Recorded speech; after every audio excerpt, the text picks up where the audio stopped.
Imagine waking up one morning and finding 1 foot of water all over the floor in your house. Then you slosh through the water and look out your window to see the roads are flooded, along with all of your neighbors' homes.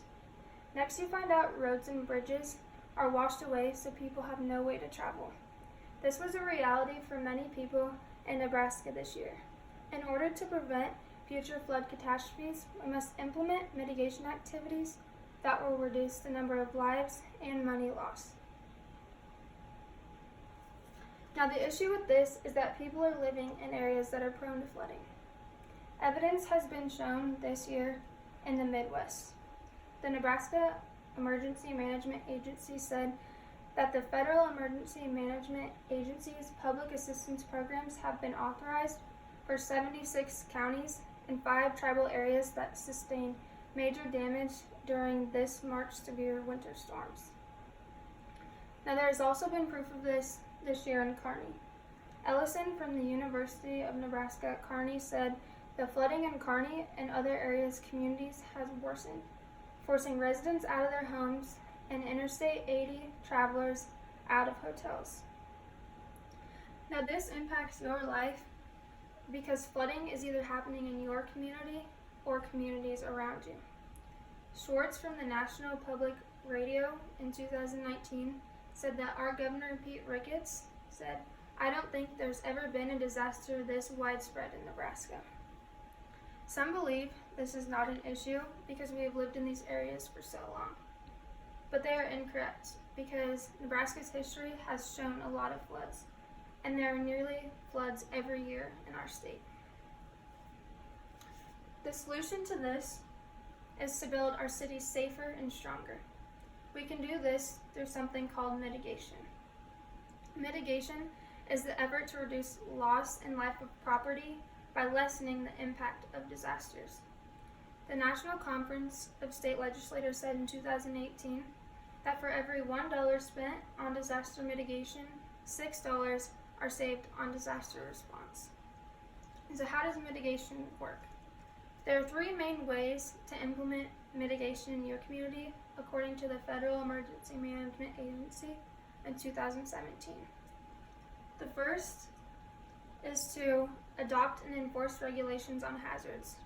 This would be creating ordinances, codes, and regulations that will keep people safe during and before flooding. The second is to designate specific areas for natural resources. To do this, it's important to make wetlands in cities or around roads that allow for water to safely collect. And the third is to relocate flood-damaged homes. To do this, we will tear down homes that have already been damaged and rebuild them on areas of higher elevation. There is proof that this works. According to the Federal Emergency Agency in 2017, this worked in a city called Grand Forks in North Dakota. They flooded in 1997 and lost $3.7 billion in flood damages. They implemented mitigation activities but flooded again in 2006. That year, they only lost $6.2 million in losses. Some argue that this won't work because of funding. They are incorrect because the Federal Emergency Agency offers mitigation grant funding program for cities that are in need. Now imagine what our state would look like if more communities were to flood. There would be an increase in the lives lost and an increase in the loss of money. We would continue to see these catastrophes happening in cities around our state. Now imagine what towns in Nebraska would look like if we implemented flood mitigation activities.